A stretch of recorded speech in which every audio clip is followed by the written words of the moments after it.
Atëherë, fillimisht duhet të theksojmë një gjë e cila shumë është e rëndësishme për opinionin, për publikun të ne, që ta dinë se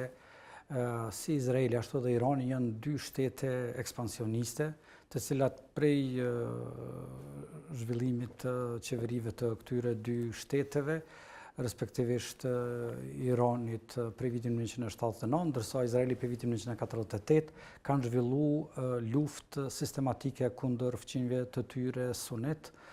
Për shembull, Izraeli prej vitit 1948,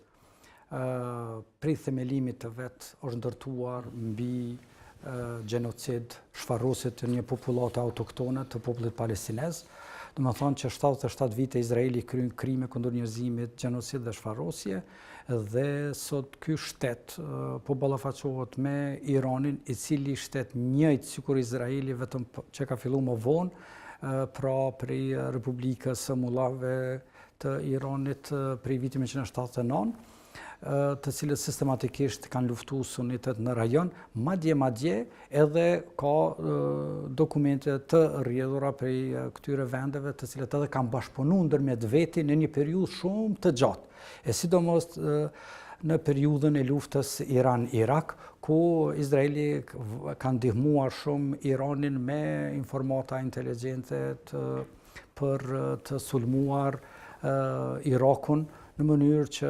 shteti më i fuqishëm i asaj periudhe, të viteve të 80 me ushtrinë më të madhe, Iraku të mos ishte me fuqinë të cilën e posedonte, sepse në atë periudhë veç ishte bë marrëveshja mes Egjiptit dhe Izraelit, kështu që shteti më i madh arab me fuqinë më të madhe Egjipti kishte një marrëveshje paqe me Izraelin, dhe Izraeli konsideronte se Iraku i fuqishëm është i rrezikshëm për atë, dhe kështu që e ndihmonte më të madhe Iranin në mënyrë që të sulmojë dhe të dobësojë Iraku. Më periudhën e mëvonshme kemi pastaj rolin e Iranit shumë destruktiv në Irak, me ardhjen ose me invadimin e Irakut, iranianët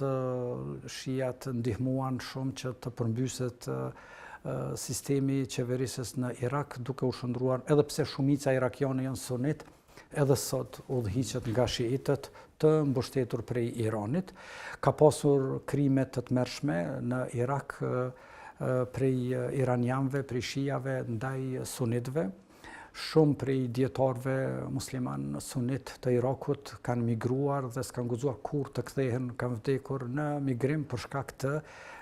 presionit të madh të cilët jo kanë bërë shijat në Irak. Të njëjtën gjë kemi edhe periudhën e fundit në Siri, ku Bashar al-Assadi si Alevi, një sekt i shijave, në mbështetje nga iranianët kanë përsekutuar vazhdimisht sunitët në Siri, dhe e dim se është kontrolluar komplet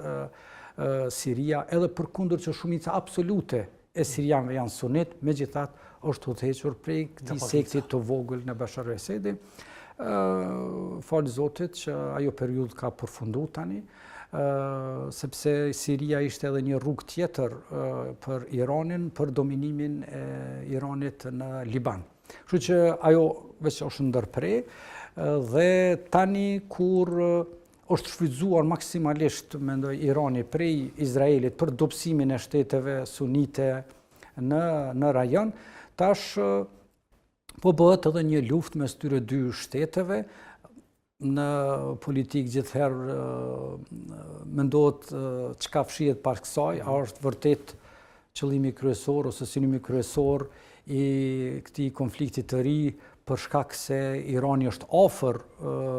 armës bërthamore, apo është motja e forcave për një luftë e ardhshme më e madhe, e cila ndoshta është në prag dhe fuqitë më dha prapasken masin, forcën edhe të fqinjve, të aleatëve të njërit grup ose tjetrit. Po, se sa fuqishëm janë.